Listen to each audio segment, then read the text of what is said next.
हाय everyone, नमस्ते and welcome to pure science. हम लोग सॉल्व कर रहे हैं सी टेट जुलाई 2019 के पेपर 1 के ईवीएस पार्ट को, है ना, पर्यावरण के पार्ट को। तो एक वीडियो अपलोड कर दिया गया है ना, एक पार्ट में। उसमें 61 से 75 तक के क्वेश्चन को सॉल्व किया गया है। ठीक है, अब 76 से आगे के क्वेश्चन को हम इस वीडियो में सॉल्व करेंगे। ठीक है, तो चलिए देखते हैं क्या है क्वेश्चन और उसका क्या होगा सॉल्यूशन। ठीक है, पहला क्वेश्चन है, पर्यावरण अध्ययन में बच्चों को जोड़ने की सबसे प्रभावशाली युक्ति क्या है? किससे कहानियाँ सुनाना या पाठ्य पुस्तक का पठन, शिक्षक द्वारा व्याख्या देना, ये सब तो नहीं है। ठीक है, तो यही ज़्यादा सही है। ठीक है, किससे कहानियाँ सुनाना। देखिए इसमें निर्देश में लिखा रहता है, जब आप क्वेश्चन पेपर के फ्रंट को देखेंगे तो जो आंसर सही है या जो सबसे ज़्यादा सही है ना, जो उपयुक्त उपयुक्त लगता है वही सही उत्तर होता है। ठीक है, तो पर्यावरण या जो होता है आपका सीडीपी, है ना, सीडीपी वाला जो पार्ट होता है, पर्यावरण वाला पार्ट, इसमें मैक्सिमम ऐसा चांस रहता है कि एक से अधिक उत्तर जो है सही हो, लेकिन हमको उसको देखना है जो ज़्यादा सूटेबल है, ज़्यादा सही है। ठीक है, तो ऑप्शन वन, ये इस कंडीशन में option one is the right answer. अगला क्वेश्चन देखते हैं, पर्यावरण अध्ययन में बच्चों को पाठ्यपुस्तकों और शिक्षकों के अलावा अन्य स्रोतों की मदद लेने के लिए प्रोत्साहित करना चाहिए, क्यों? ठीक है, सिर्फ टीचर और जो है पाठ्य पुस्तक पर डिपेंड नहीं रहना चाहिए, बाहर के स्रोतों पर भी ना ध्यान देना चाहिए। तो ये क्यों है? ठीक है, पर्यावरण अध्ययन सीखने के लिए पाठ्य पुस्तक और शिक्षक ही स्रोत नहीं है, और भी अन्य स्रोत हैं। ठीक है, यह पर्यावरण अध्ययन सीखने के लिए समुदायों और माता-पिताओं की उपस्थिति का विकास करेगा। ठीक है, यह शिक्षकों को बच्चों की पृष्ठभूमि को जानने का अवसर देगा, ये भी ठीक है। यह बच्चों के सौंदर्यगत और मनोक्रियात्मक कौशल का विकास करेगा। ठीक है, तो सौंदर्यगत विकास कहाँ से करेगा? ठीक है, बच्चों के सौंदर्यगत और मनोक्रियात्मक हाँ, ये तो सही नहीं लग रहा है। ठीक है, तो ऑप्शन वन मतलब ए बी सी ठीक लग रहा है। ठीक है, अब इसमें ये मेरे को सही नहीं लग रहा है, बच्चों के सौंदर्यगत कौशल का विकास करेगा या, ठीक है, मनोक्रियात्मक विकास करेगा, ये तीनों ठीक लग रहे हैं। ठीक है, तो ए बी सी, है ना, कौन सा है ऑप्शन? हाँ, ऑप्शन टू जो है सही है, ए बी और C, option two is the right answer. अगला क्वेश्चन देखते हैं, एक शिक्षक हमेशा क्रियाकलापों को कराने के बाद प्रश्नों और चर्चाओं का संचालन करता है ना, कोई भी क्रियाकलाप कराता है या पढ़ाता है तो उसके बाद प्रश्नों और चर्चाओं का संचालन करता है। क्रियाकलापों, प्रश्नों और चर्चाओं के संचालन करने का उद्देश्य क्या है इनमें से? ठीक है, क्या क्या उसके उद्देश्य हैं ये हमको देखना है। ठीक है, तो इसका देखते हैं क्या है, ऑप्शन दिए हुए हैं, बच्चों की प्रक्रिया कौशलों का आकलन करना, ठीक। बच्चों को खोजने का अवसर देना, ये भी ठीक है। बच्चों को अपनी अभिव्यक्ति का अवसर देना, ये भी ठीक है। बच्चों में उनके सीखने की गति के आधार पर विभेद करना, नहीं, ये सही नहीं है, विभेद नहीं करना चाहिए। ठीक है, तो ए बी सी सही लग रहा है। ठीक है, तो ऑप्शन देख लेते हैं कौन सा है। हाँ, option four is the right answer, A B C सही है। ठीक है, option four is the right answer. अगला क्वेश्चन, एक शिक्षक खाना किस प्रकार से खराब होता है पर प्रयोग करता है। ठीक है, प्रयोग करके दिखाता है क्लासरूम में कि खाना किस प्रकार से खराब होता है। शिक्षक बच्चों के समूह बनाकर उनको प्रयोग से संबंधित सामग्री देता है। शिक्षक बच्चों के समूह क्यों बनाता है? ठीक है, ग्रुप में डिवाइड क्यों करता है बच्चों को? ठीक है, समूह बनाता है और उनको प्रयोग करने से संबंधित सामग्री देता है, तो ऐसा ग्रुप में डिवाइड क्यों करता है? ठीक है, तो देखते हैं अ, क्या है, हाँ, खाना बनाने से संबंधित प्रयोग करता है और ग्रुप में डिवाइड करता है, तो ऐसा क्यों करता है? यह सहपाठी अधिगम का समर्थन करता है।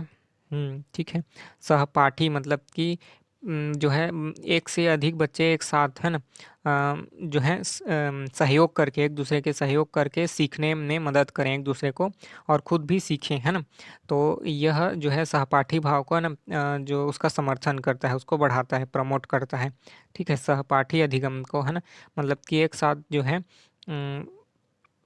पढ़ने को, ठीक है, प्रोत्साहित करता है एक दूसरे का हेल्प करने को। ठीक है, यह बच्चों की सामाजिक अंतःक्रिया में सुधार करता है। ठीक है।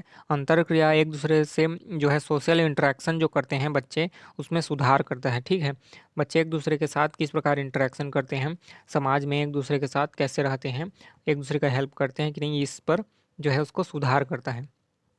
अगला है समूह अधिगम बिना बोझ के पर्यावरण अध्ययन के अधिकतम अधिगम का प्रभावशाली तरीका है ना।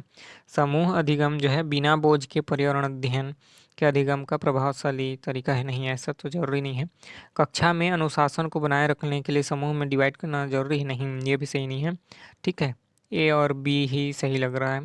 देख लेते हैं अगला ऑप्शन। अच्छा ऑप्शन है ऑप्शन ए, ऑप्शन वन जो है ये केवल ए और बी जो है सही है। ठीक है, option one is the right answer. अगला क्वेश्चन, निम्नलिखित में से क्या पर्यावरण अध्ययन में आकलन के लिए संकेतक नहीं होना चाहिए, है ना। कौन जो है इंडिकेटर नहीं होना चाहिए, इंडिकेटर। ठीक है, संकेतक मतलब एक संकेतक नहीं होना चाहिए, एक तरीका नहीं होना चाहिए, है ना, आकलन करने के लिए बच्चों का। ठीक है, तो ऑप्शन दिए हुए हैं न्याय और समानता के प्रति सरोकार, ये तो होना चाहिए। ठीक है, सहभागिता भी होना चाहिए, याद करना ये नहीं होना चाहिए। ठीक, मतलब रटना नहीं होना चाहिए, रिमेम्बरिंग या याद करना, है ना। पर्यावरण सीखना है ना हमको, तो पर्यावरण सीखने के लिए याद करना, ठीक है, मतलब उसको आकलन करने के लिए याद करना जो है एक मात्रक या संकेतक नहीं होना चाहिए। ठीक है, option three is the right answer. अगला क्वेश्चन, पर्यावरण अध्ययन में शिक्षक के द्वारा बच्चों को स्वयं अपने का आकलन करने के लिए अवसर देना चाहिए, खुद का आकलन करने के लिए अवसर देना चाहिए। स्व आकलन है ना। पर्यावरण अध्ययन में जो है बच्चों को खुद का आकलन करने देना चाहिए, तो स्व आकलन क्या है, CCE, हाँ, या सीखने सीखने के समान आकलन, है ना, असेसमेंट एज लर्निंग, है ना, ये तो ठीक है। ठीक है, और सीखने का आकलन, सीखने का आकलन नहीं है ना। ठीक है, सीखने के लिए भी आकलन नहीं है, सीखने के समान आकलन, असेसमेंट एज लर्निंग, है ना, सीखने के समान आकलन करना चाहिए। स्व आकलन का मतलब है सीखने के समान आकलन। Option two is the right answer. Next question is, rating scale में कौन सी तकनीक का उपयोग होता है। रेटिंग स्केल जो होता है उसमें जो है कौन सी तकनीक का उपयोग होता है, लिखित प्रश्न, या लिखित प्रश्न नहीं होता, अवलोकन होता है, जांच सूची भी नहीं होता, अधिविन्यास भी नहीं होता। Option two is the right answer. अगला क्वेश्चन देखते हैं, निम्नलिखित में से कौन पर्यावरण अध्ययन का उद्देश्य नहीं है, इनमें से कौन जो है पर्यावरण पढ़ने का उद्देश्य नहीं है। ठीक है, बच्चों की जिज्ञासा और सृजनात्मक का पोषण करना। ठीक है, परिवेशी मुद्दों पर जागरूकता का जो है विकास करना, ये भी है उसका उद्देश्य। बच्चे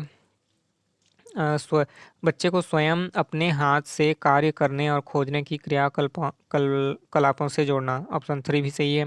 ठीक है, बच्चों को पाठ्य पुस्तक की परिभाषाएं प्रदान करने के लिए प्रोत्साहित करना, मतलब रटने के लिए, फिर वही चीज़ आ गया। ठीक है, ये सही नहीं है। ठीक है, option four is the right answer.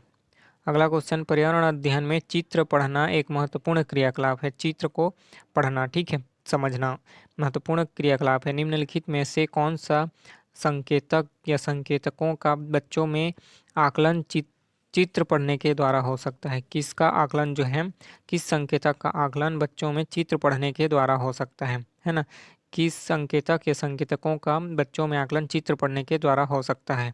Option देखते हैं, अवलोकन और अभिलेखन, या अभिव्यक्ति, या विश्लेषण, या प्रयोग करना। ठीक है, तो इनमें से किस किस का जो है आकलन चित्र पढ़ने के द्वारा हो सकता है, तो देखते हैं, है ना। ये तो सही लग रहा है। ठीक है, और अभिव्यक्ति का भी सही लग रहा है, विश्लेषण भी सही लग रहा है, लेकिन प्रयोग करना, चित्र पढ़ने के द्वारा प्रयोग कैसे कर सकते हैं। ठीक है, ये विज्ञान में होता है ना। ठीक है, प्रैक्टिकल करके देखना या एक्सपेरिमेंट करके देखना विज्ञान में होता है, तो ए बी और सी जो है सही लग रहे हैं। ठीक है, तो देखते हैं कौन किस ऑप्शन में है। Option two is the right answer, A B और सी। ठीक है, अगला क्वेश्चन देखते हैं किसी पर्वतीय क्षेत्र में प्रेक्षण करने पर यह पाया गया कि लोगों ने अपने घर पत्थर, मिट्टी, लकड़ी और चूने से बनाए हैं।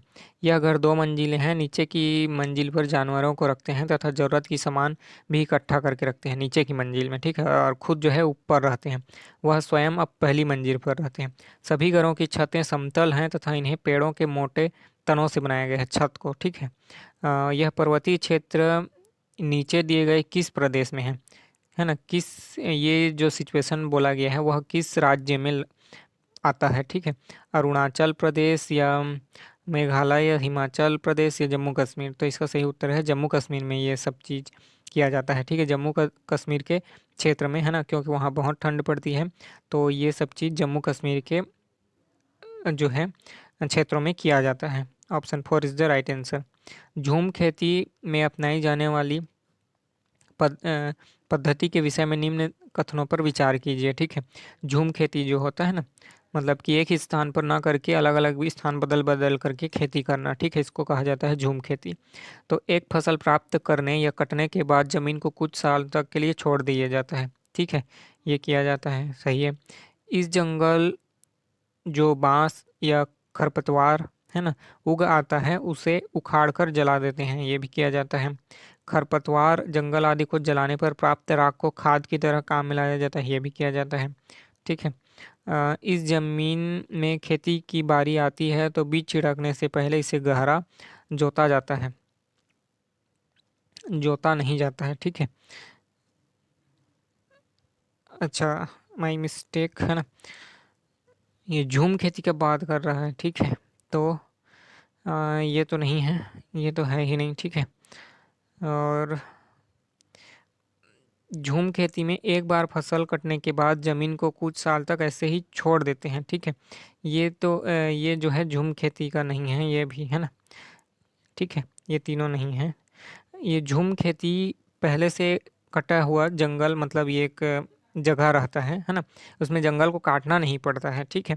मतलब कि पहले से खाली स्थान रहता है, उसमें फसल लगाते हैं, उसके बाद उसको छोड़ देते हैं, दूसरे जगह फसल करते हैं, फिर इसके बाद जो है पहले जगह पर अ, वापस आ जाते हैं, उस पर खेती करते हैं, है ना।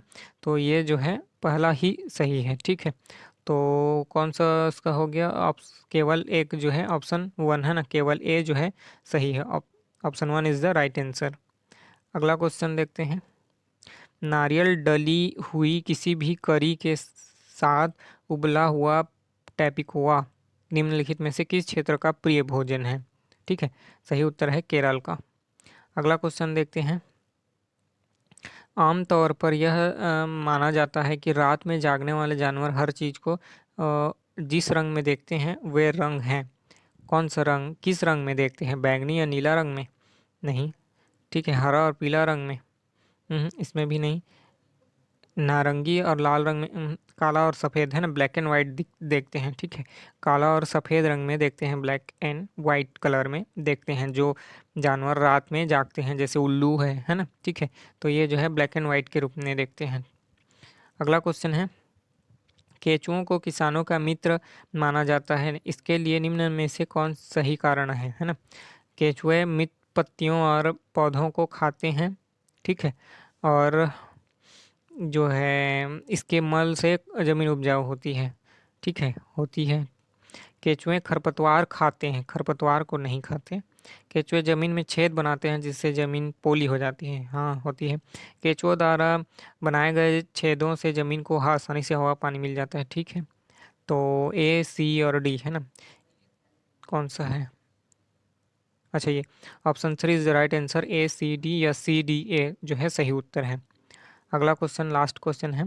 आदिवासी हजारों साल पहले से कांसे यानी ब्रॉन्ज की चीज़ें बनाते हुए आए हैं। आज भी हमारे घरों में कांसे का उपयोग होता है। कांसे के विषय में निम्नलिखित में से कौन सा जो है सही कथन है, इसको चुनना है। कांसा है ना, तो ये कांसा जो है कॉपर और टिन है ना, एसएन टिन, इन दोनों का मिश्रण होता है। यह एल्यूमिनियम और तांबे का नहीं, ठीक है। यह पीतल और तांबे का नहीं। यह तांबा यानी कॉपर और जिंक या जस्ता तथा एल्यूमिनियम का मिश्रण है, ठीक है, नहीं। यह कॉपर और टीन का मिश्रण है। Option 4 is the right answer. Copper और टीन का मिश्रण है ना। Option 4 is the right answer. मैंने बताया था कॉपर और टीन का मिश्रण है। तो इस वीडियो में इतना ही है ना। आगे की वीडियो में हम सॉल्व करेंगे हिंदी वाले पार्ट को और इंग्लिश यानी लैंग्वेज 1 जो हिंदी के रूप में लिए हों, हिंदी लिए हों उसको, वह हिंदी को सॉल्व करेंगे, और लैंग्वेज 1 को इंग्लिश में लिए होंगे वो इंग्लिश को सॉल्व करेंगे। ठीक है, तो चलिए मिलते हैं अगले वीडियो में। तब तक के लिए नमस्ते, धन्यवाद, थैंक यू।